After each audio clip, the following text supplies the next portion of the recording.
سلام كمي تعلو زخبركم تخطتلتي كارفا ميديا ما عليكم تيودو حبوحات دحر زكايدو أخيوا مدنقات وبسانو وسينو مولو تحستوون أبهم كنا أربالكم ينا حبيركم ناتنحو سنة مكتالكونا لكم تمني حزب تقرين مريح ودبو حزبويا حنا تقرين السلام كابزلو مدكال أمنات بمبقاس مع بورتاريخ بتأمن كابز حالفون اتسمع نابزلقي ناي سلام تسمع كساقاقر زيت حللت عارخ قبل تانيحهم يوم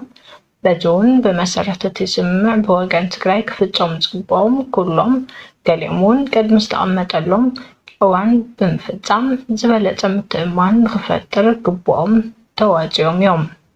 لعل كل جماعة اتي حزب تقري ننوي حوان ዝተቃለሰሉ كبار ዋጋ ዝኸፈለሉን ላዕላዊ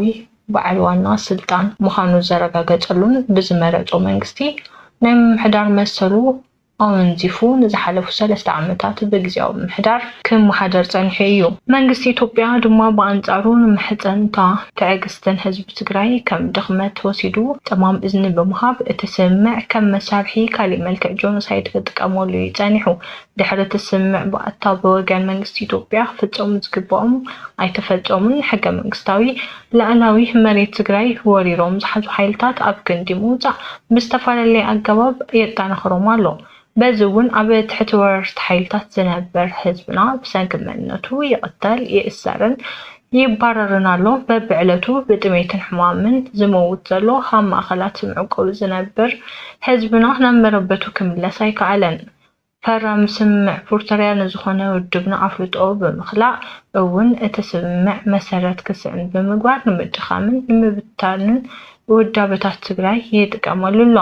መንግስቲ ኢትዮጵያ ብመሰረት እቲ ዝተበፅሐ ስምዕ ክፍፅሞም ዝግባእ ኣይፈፀመን ጥራሕ ዘይኮነስ ነቲ ስምዕ ሙሉእ ብሙሉእ ብዘፃረር መልክዑ ህዝቢ ትግራይ ባዕሉ ንባዕሉ ክዳኸምን ብቐፃሊ ክህወኽን ንምግባር ሸፋቱ ብምውዳብን ብምዕጣቕን ቅድሚት ኣሰሊፉ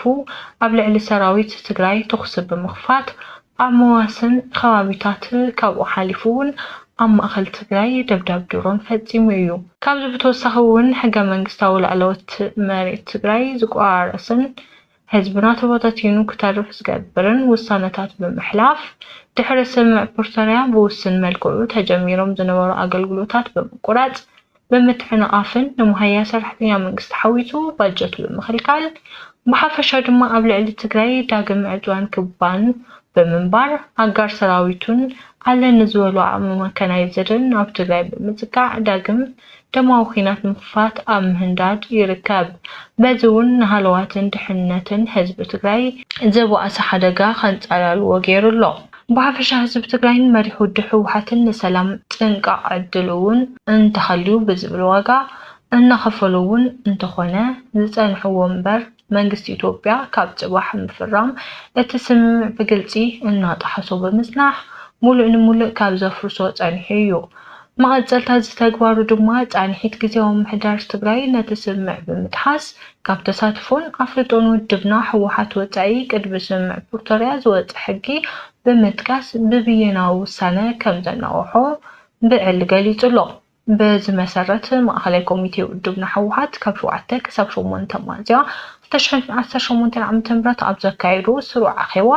ኣፈጻጽማ ስምዕ ፕሪቶርያን ህሉው ኩነታትን ብዕምቆትን ብስፍሓትን ብምዝታይ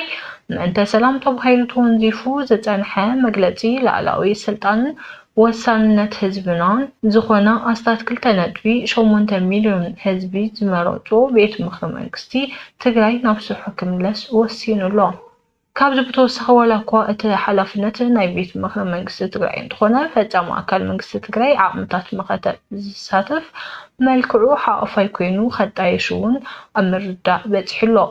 ማእኸላይ ኮሚቴ ውድብና ሕወሓት ቀፂሉ ዝዘተየሉ ኣጀንዳ ህዝቢ ትግራይ ምስ ካልኦት ህዝብታት ክህልዎ ዝግባእ ምሕዝነት ዝምልከት እዩ። ብመሰረት እዚ እውን ህዝብና ምስ ህዝብታት ጎረባብቲ ክልላት ካልኦት ህዝብታትን ኢትዮጵያን ህዝብታት ጎረባብቲ ሃገራትን ካብ ዝኾነ ይኹን እዋን ንላዕሊ ምሕዝነቱ ዘጠናኽሩ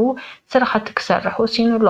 أموداتا حزب تግራይ ኮነ መሪሕ ውድብ ሕወሓት እዚውን ምስ መንግስቲ ኢትዮጵያ ዘለዎ ሁሉም ኣፈላልያት ብዘተን ድርድርን ምፍታሕ ድልዋት ምዃኑን ብምርዳእ እዞም ማእኸላይ ኮሚቴ ውድብና ሕወሓት ዘሕልፎም ውሳነታት ምስ መላእ ኣባላትና ኣብ ውሽጥን ወፃእን ዝርከብ መላእ ህዝብና ከምኡውን ልሂቃን ተጋሩ ዝተፈላለዩ ፖለቲካዊ ውዳበታት ትግራይን ምይይጥ ክግበረሎም ብሓሳባት ክጣነኽሩን ኣንፈት በምኡማት ስሩዕ ኣኼቡ ዛዚሙሎ ካብዚ በመቀጠል ካውንስል ኣመራርሓ ዓመታት ምክተ ትግራይ እቶም በማእኸላይ ኮሚቴ ውድብና ሕወሓት ዝተዘተየሎም ኣጀንዳታትን ዘሕልፎም ውሳነታትን መሰረት ገይሩ ካብ 9 ክሳብ 10 ሚያዝያ 2018 ዓ.ም ኣብ ዘካየዱ ምይይጥ ነቶም ኣጀንዳታት ዘጠናኽሩ ሃነፅቲ ሓሳባት ብምውሳኽ ንውሳነ ማእኸላይ ኮሚቴ ውድብና ሕወሓት ዘለዎ ደገፍ ገሊጹሎ መላእ ህዝብና በብደረጅኡ እትርከቡ ኣመራርሓን ኣባላት ውድብናን ኣብ ዝህልዋና ድሕንነትና ህዝቢ ትግራይ ንምርጋፅ ዝካየድ ዘሎ ወሳናይ መድረኽ ቃልሲ ከምነቱ ኣብ ጎኒ ውድብኩም ሕወሓት ተሰሊፍኩም ነተፈጻምነት እዞም ውሳነታት ወሳናይ እጃምኩም ክትዋፅኡ ማእኸላይ ኮሚቴ ህዝባዊ ወያነ ሓርነት ትግራይ ዘለዎ ጽኑዕ እምነት ይገልጽ። ማእኸላይ ኮሚቴ ህዝባዊ ወያነ ሓርነት ትግራይ 11 ሚያዝያ 2018 ዓመተ ምህረት